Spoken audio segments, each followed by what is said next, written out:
25 सितंबर को प्रधानमंत्री नरेंद्र मोदी राजस्थान के बांसवाड़ा में होंगे और वहां पर अराउंड 45,000 करोड़, कहीं कहीं अलग अलग जगह अलग अलग रकम कोट की गई है, कहीं 42,000 करोड़ लिखा जा रहा है तो कहीं 50,000 करोड़, मैंने बीच का ले लिया है। 45,000 करोड़ रुपए की लागत से बांसवाड़ा के अंदर परमाणु रिएक्टर से बिजली उत्पादित करने की क्षमता का शिलान्यास करेंगे। आधारशिला रखेंगे कुल मिलाकर के कि वहां पर फाउंडिंग स्टोन रखा जाएगा और वहां पर रिएक्टर की भविष्य में कल्पना की जा रही है कि वहां पर भविष्य में परमाणु ऊर्जा उत्पादित करने वाला न्यूक्लियर रिएक्टर लगाया जाएगा। प्रधानमंत्री की यह यात्रा बांसवाड़ा के लिए तो खास है ही, संपूर्ण राजस्थान के लिए बेहद खास है, क्योंकि राजस्थान में 45,000 करोड़ रुपए खर्च होंगे। निश्चित ही राजस्थान के लोगों को उससे उत्पादित होने वाला प्रत्यक्ष और अप्रत्यक्ष रूप से रोजगार भी मिलेगा और कंस्ट्रक्शन के अंदर उपयोग में ली जाने वाली चाहे फिर सीमेंट हो चाहे रोडियां हो, कुल मिलाकर राजस्थान में इस इन्वेस्टमेंट से राजस्थान को लाभ ही होगा। लेकिन सवाल यहां बहुत सारे हैं कि राजस्थान के अंदर न्यूक्लियर रिएक्टर बनाया जा रहा है, क्या सोचकर बनाया जा रहा है? राजस्थान पूरे देश के लिए इन दिनों पावर हाउस बनकर उभर रहा है। समस्त राजस्थानी बस इस बात का गर्व नहीं ओढ़ रहे हैं। सोलर एनर्जी हो या न्यूक्लियर एनर्जी, हम हर तरह से समझ में तो आ रहे हैं, लेकिन उसके बावजूद हमें लाभ क्यों नहीं मिल रहा है? ये बड़ा सवाल है, आपको दिमाग में रखना होगा। हम राजस्थानियों को एहसास दिलाया गया कि आपके यहाँ रेगिस्तान है। हमने कहा अच्छा, लगता है कि यह हमारी दिक्कत हो सकती है। बाद में पता चलता है कि इस रेगिस्तान को लेने के लिए तो तमाम जितने भी बड़े औद्योगिक घराने हैं उनमें होड़ मच गई कि राजस्थान के अंदर का हमें रेगिस्तान मिल जाए, क्योंकि सोलर एनर्जी जो उत्पादित करनी थी। आज देश की तमाम बड़ी कंपनियां राजस्थान के वेस्टर्न हिस्से के अंदर अपने अपने लिए सोलर प्लांट में जाने कितनों हेक्टेयर जमीन लेकर के बैठ गई हैं। अच्छा, अब बात आती है दूसरे प्रकार की एनर्जी। बाय द वे, ऊर्जा उत्पादन करने के लिए राजस्थान सरकार या फिर कहिए भारत सरकार का लक्ष्य है कि वो ग्रीन एनर्जी उत्पादित करे, अर्थात ऐसी ऊर्जा जिससे उत्पादन के पश्चात प्रदूषण ना हो। प्रदूषण कैसे होता है भाई? अगर आप कोयले से ऊर्जा उत्पादित कर रहे हैं तो कार्बन डाइऑक्साइड निकलती है, लेकिन सोलर एनर्जी रिन्यूएबल एनर्जी है, यानी कि इसका कोई प्रदूषण भी नहीं है और सूरज की ऊर्जा खत्म भी नहीं होनी है, तो ऊर्जा बनती रहेगी जब तक काम चलता रहेगा। बस भारत के अंदर रिन्यूएबल एनर्जी के अंदर हाल ही में जिस तरह की ये चीजें दिखाई दी, उनमें न्यूक्लियर एनर्जी ने भी एंट्री कर ली। न्यूक्लियर एनर्जी हालांकि पॉल्यूशन मुक्त तो नहीं है, लेकिन कार्बन डाइऑक्साइड का पॉल्यूशन नहीं है। वो रिन्यूएबल एनर्जी भी नहीं है, लेकिन हाँ क्लीन एनर्जी माना जाता है, क्योंकि उसके साथ में ग्रीन एनर्जी वाला टैग जुड़ा हुआ है, क्योंकि इससे कार्बन डाइऑक्साइड नहीं निकल रहा है। हाँ, प्रदूषण जरूर है अगर गलती से न्यूक्लियर रिएक्टर या हजार्डस कोई एक्टिविटी हो जाती है, उसके साथ कोई मिसहैपनिंग हो जाती है तो। एनीवे, तो राजस्थान के अंदर फिलहाल सबसे ज्यादा ध्यान इस बात पर दिया जा रहा है कि भाई साहब 45,000 करोड़ राजस्थान में इन्वेस्ट किए जा रहे हैं। क्या किसी और राज्य में इस बात की होड़ नहीं मची कि ये हमें क्यों मौका नहीं मिल रहा? और प्रधानमंत्री मोदी राजस्थान के दौरे पर हैं और राजस्थान में वो 45,000 करोड़ से न्यूक्लियर रिएक्टर स्थापित करवाना आ रहे हैं, तो ऐसे में इतना सन्नाटा क्यों बरपा है? मतलब कोई भी व्यक्ति इस बात पर ये टिप्पणी क्यों नहीं कर रहा? मतलब आए दिन जब भी कोई फैक्ट्री, जैसे मान लीजिए कि फॉक्सकॉन उठा करके महाराष्ट्र से गुजरात में आ जाए, या फिर कोई बड़ी कंपनी चाहे सेमीकंडक्टर बनाने वाली है या एप्पल का फोन बनाने वाली है, कार निर्माण वाली है, इसको लेकर राज्यों में होड़ मची रहती है कि साहब ये हमारे राज्य में होना था, ये हमारे राज्य में होना था। राजस्थान में 45,000 करोड़ का निवेश आ रहा है, हमको कोई विरोध क्यों नहीं मिल रहा है? इस बात को लेकर के दिमाग में प्रश्न होने जरूरी हैं कि भाई साहब पैसा तो आ रहा है, लेकिन कोई दूसरा राज्य इसमें क्यों जिद नहीं कर रहा है? सोच लीजिएगा, क्योंकि कहीं ना कहीं इसमें कुछ ऐसा है जो सबके अंदर चिंता डालता है। ऐसा क्या है भाई साहब? चक्कर ये है कि ये जो न्यूक्लियर रिएक्टर्स होते हैं, ये लगते हैं, लगने के साथ साथ कुछ चिंताएं लेकर आते हैं। चिंताएं कैसी? अगर गलती से दुश्मन ने इनको निशाना बना दिया, न्यूक्लियर रिएक्टर ब्लास्ट हो गया, तो ये न्यूक्लियर बम फटने जैसा ही माना जाता है। दुनिया में चेरनोबिल के अंदर हुआ हादसा आज भी याद किया जाता है। इसी तरह से फुकुशिमा प्लांट का फटना भी आज तक याद किया जाता है। कुल मिलाकर के न्यूक्लियर रिएक्टर्स जीते जागते न्यूक्लियर बॉम्ब जैसा डर देके जाते हैं कि अगर ये फट गए तो भाई साहब चिंता हो जाएगी। अब आप कहेंगे भाई साहब आप क्यों डर रहे हैं कि फट गए? क्योंकि हम राजस्थानी हैं, हम पाकिस्तान से सीमा साझा करते हैं। राजस्थान पाकिस्तान से सीमा साझा करता है और राजस्थान बॉर्डर पर पहले भी भारत पाकिस्तान का युद्ध हुआ है। ऐसे में राजस्थान के अंदर बांसवाड़ा ही अगर यहां पर न्यूक्लियर रिएक्टर लगाया जाता है तो क्या हम दुश्मन की जद में नहीं होंगे? शायद यही कारण है कि कोई और राज्य इस जिम्मेदारी को लेना भी नहीं चाहता होगा, क्योंकि ठीक है, राजस्थान के अंदर वैसे भी पॉपुलेशन कम है, जिस क्षेत्र में लग रहे हैं वहां पर कोई विरोध करने वाला नहीं है। किसी और राज्य में होते तो लोग सड़कों पर उतर के ये कह रहे होते कि नहीं साहब, हमारे लिए रिस्क हो जाती। हालांकि देश की सरकार के लिए देश के सभी नागरिकों की जान एक समान है, लेकिन राजनीति की जहां तक बात हो, मैं आपका ध्यान केवल इसलिए आकर्षित कराना चाह रहा हूं कि इसको लेकर कोई राजनीति नहीं हो रही है। सबका कहना है ठीक है, हाँ बढ़िया हो, बधाई हो साहब, बधाई हो राजस्थान वालों, बधाई हो।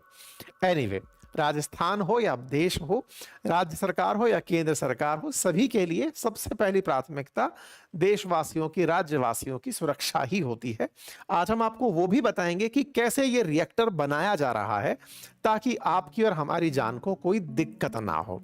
एनीवे, फिलहाल के लिए एक और प्रश्न बनता है और वो ये है, बांसवाड़ा ही क्यों? अगर इतना ही डर था तो इसको जैसलमेर बॉर्डर पे लगाते। जैसलमेर बॉर्डर पर अगर गलती से पाकिस्तान इस रिएक्टर में बम गोला भी फेंकता तो कम से कम यहीं से निकली रेडिएशन 2-4 पाकिस्तानियों को भी तो नुकसान पहुंचाती। बिल्कुल बॉर्डर पे ही बनाना चाहिए था, क्योंकि रिएक्टर को ये थोड़ी पता होता है कि इंडिया में लगूंगा तो इंडिया में ही रेडिएशन फेंकूंगा। वो तो सब जगह फेंकेगा, वो हो सकता है कि पाकिस्तान वालों को भी नुकसान पहुंचाए। फिर ये बड़ा सवाल कि भाई साहब, न्यूक्लियर रिएक्टर हमारे राजस्थान में बांसवाड़ा में ही क्यों? और एक सवाल और कि न्यूक्लियर रिएक्टर की बात करें तो राजस्थान में तो रावत भाटा जो है वहां पर भी न्यूक्लियर रिएक्टर लगा हुआ है कोटा के पास। तो ऐसे में रावत भाटा में न्यूक्लियर रिएक्टर, अब बांसवाड़ा में न्यूक्लियर रिएक्टर, ये चक्कर क्या है? राजस्थान के दक्षिणी हिस्सों के अंदर ही न्यूक्लियर रिएक्टर की बात क्यों होती है? आज इस सेशन में इन सवालों का भी जवाब आपके साथ में साझा कर लेंगे। फिलहाल के लिए प्रधानमंत्री की यात्रा से जुड़ी हुई तैयारियां की जा रही हैं। सीएम अपने स्तर पर अपने अधिकारियों के साथ मिलकर के उन क्षेत्रों का दौरा कर रहे हैं जहां प्रधानमंत्री आएंगे, बांसवाड़ा में जनसभा को संबोधित कर सकते हैं, ऐसी बातें कही जा रही हैं। प्रधानमंत्री की ये यात्रा इसलिए खास हो जाती है क्योंकि केंद्र ने 2047 तक 100 गीगावाट एनर्जी न्यूक्लियर एनर्जी से उत्पादित करने का लक्ष्य रखा है और उसमें ये वाला प्रोजेक्ट बहुत मायने रखता है। अब मैं आपको थोड़ा सा मैप के बारे में जानकारी देता हूं। राजस्थान के मैप को अगर हम ध्यान से देखें तो हमारे राज्य के अंदर 41 जिले हैं और उन 41 जिलों में दक्षिण में स्थित सबसे जो लास्ट में जिला है उसका नाम बांसवाड़ा है। ये जो बांसवाड़ा है ना, उत्तर और दक्षिण अगर आप इसे गौर से देखें तो ये बांसवाड़ा उस क्षेत्र में आता है जहां साउथ वेस्ट मानसून की अरब सागर वाली जो शाखा है वो राजस्थान में एंट्री करती है। अर्थात ये वो क्षेत्र है जहां पर बारिश बहुत होती है। राजस्थान में अगर सबसे ज्यादा बारिश वाले क्षेत्रों में देखी जाने वाली जगह हैं तो वो यही वाले क्षेत्र हैं, बागड़ रीजन या हाड़ौती रीजन। इन्हीं क्षेत्रों में राजस्थान में सबसे ज्यादा बारिश आती है। अगर ज्योग्राफी को और रिलेट करें तो आप पाएंगे कि ये वो क्षेत्र हैं जहां पर एक तरफ माही नदी बह रही है तो एक तरफ चंबल बह रही है।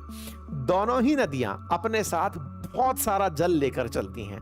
चंबल तो राजस्थान की पेरिनियल रिवर यानी सदा नीरा नदी कही जाती है। और साथियों, जब न्यूक्लियर रिएक्टर की बात हो तो बड़ा सवाल ये कि जैसलमेर क्यों नहीं, बांसवाड़ा क्यों? अगर इस सवाल का जवाब खोजने आप निकले हैं तो इसका जवाब है बांसवाड़ा की नदियों में पानी है, जैसलमेर में पानी का अभाव है। तो आप पूछेंगे पानी से न्यूक्लियर रिएक्टर की क्या कहानी है? बहुत आसान है बिजली उत्पादित करना। आप चाहें तो हम अपने घर में भी बिजली पैदा कर ही सकते हैं। बोले क्या मजाक कर रहे हो यार? देखो बात ऐसे है कि बिजली उत्पादित करने के लिए केवल आपको मैकेनिकल एनर्जी को ही ऊर्जा के दूसरे रूप में परिवर्तित करना है और करने के लिए टरबाइन घुमाना है। स्वदेश फिल्म के अंदर जब शाहरुख खान बिजली पैदा कर सकता है तो आप और हम तो कर ही सकते हैं। कहानी क्या है? कहानी यह है कि अगर आपने किसी भी तरीके से टरबाइन का चक्का घुमा दिया तो उसके घूमने से ही बिजली उत्पादित होती है।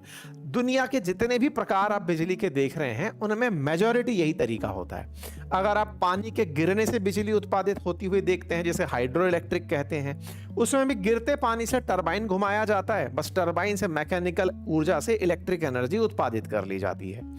ठीक ऐसे ही अगर कोयले से बिजली उत्पादन की बात अगर आप करें तो कोयले से भी जो भाप बनती है, असल में कोयला जलता है, कोयले से पानी को उबाला जाता है, पानी उबलता है, उससे भाप बनती है और भाप को प्रेशराइज्ड भाप के रूप में रिएक्टर पर भेजा जाता है। रिएक्टर घूमता है, भाप ठंडी होती है, ठंडी होकर वो पुनः पानी में बदल जाती है। तो पानी घूमते घूमते रिएक्टर को घुमा रहा होता है। अल्टीमेटली स्टीम से रिएक्टर को, स्टीम से टरबाइन को घुमाया जा रहा होता है। ठीक है, मतलब कुल मिलाकर के पानी की जो भाप है जिसको कि फेंका जा सकता है तेजी से, उसी के लिए सारे खेल किए जा रहे होते हैं।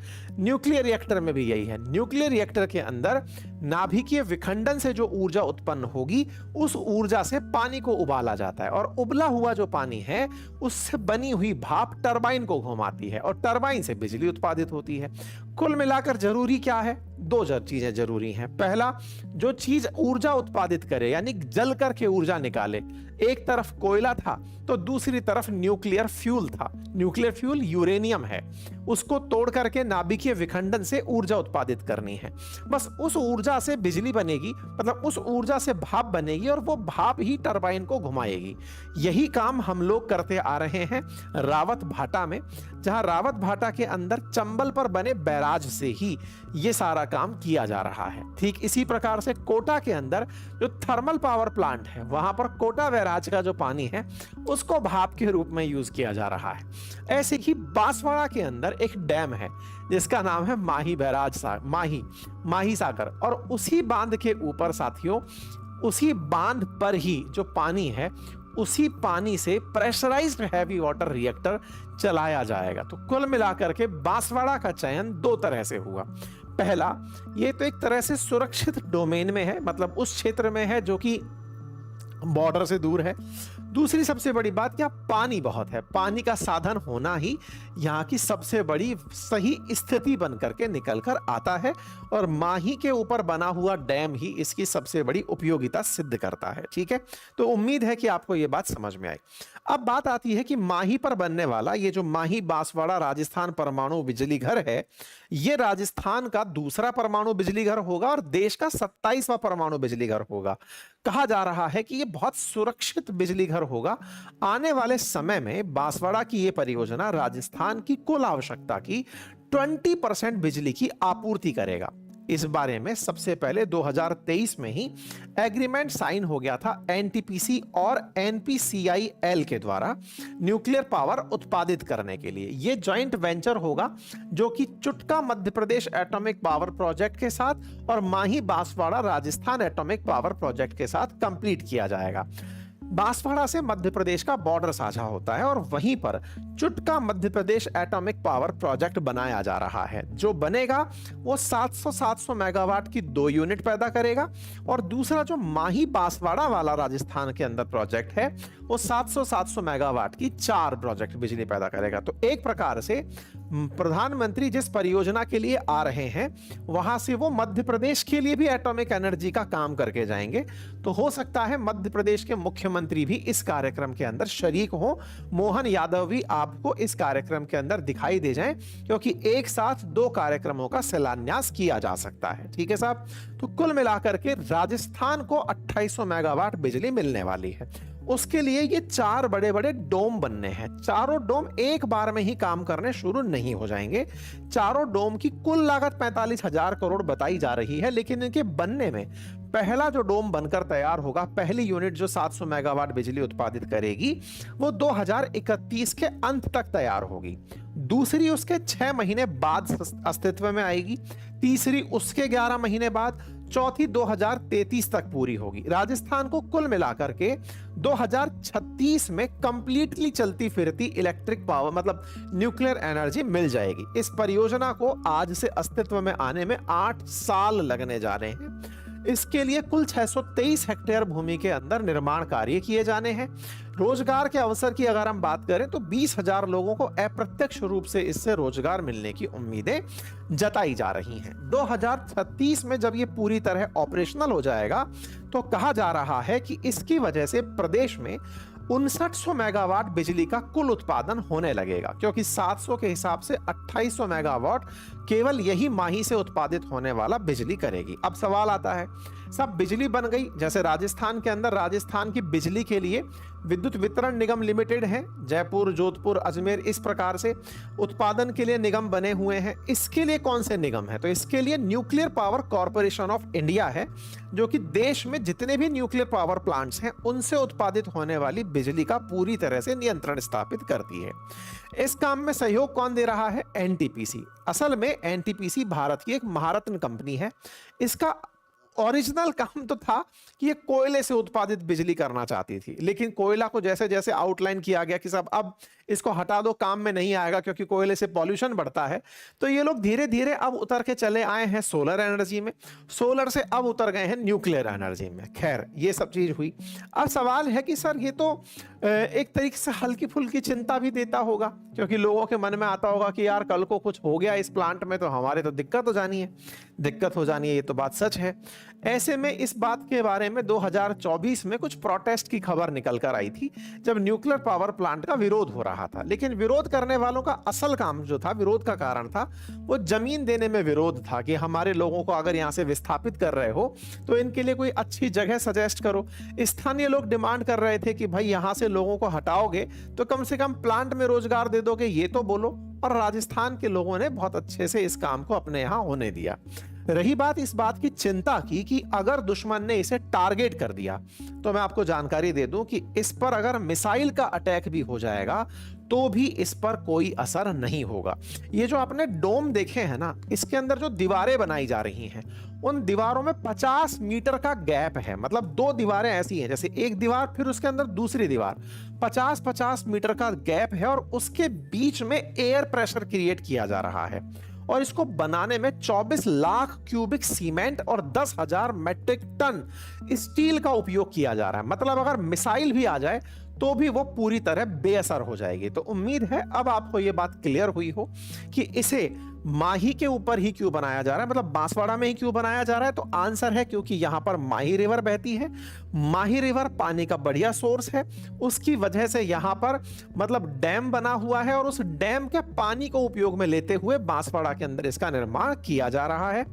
बांसवाड़ा में पानी कैसे आया? तो क्योंकि राजस्थान का वाटर रिच जिला है, जहां पर सबसे ज्यादा पानी साउथ वेस्ट मानसून के कारण आता है। यहां पर रिएक्टर्स की जो बात की जा रही है, देश का ये 27वां न्यूक्लियर रिएक्टर होगा। प्रेशराइज्ड हैवी वाटर रिएक्टर के रूप में इसे ट्रीट किया जा रहा है। यहां से उत्पादित जो ऊर्जा होगी वो ऊर्जा राज्य की मतलब राज्य की कुल आवश्यकता का 20% पूरा कर रही होगी। इससे पहले राजस्थान में ऑलरेडी रावतभाटा पावर प्लांट लगा हुआ है, जो कि कनाडा की मदद से देश में राज्य में स्थापित किया गया था। यह राज्य के अंदर ऑलरेडी 1180 मेगावाट बिजली का उत्पादन कर रहा है। तो राजस्थान के अंदर अब न्यूक्लियर पावर के लिए एक और सेंटर बनने जा रहा है। तो उम्मीद है कि आप सभी साथियों को इस कार्यक्रम से जुड़ी हुई तमाम जानकारियां मिल गई होंगी, दिमाग में उत्पन्न तमाम प्रकार के सवालों के यथार्थ जवाब मिल गए होंगे। जानकारी पसंद आई हो तो सभी साथियों से इसे साझा करिएगा। चैनल पर नए हैं तो सब्सक्राइब कर लीजिए। फिलहाल के लिए इतना ही, बाकी अपनी राय कमेंट बॉक्स में जरूर दीजिए। Thank you so much.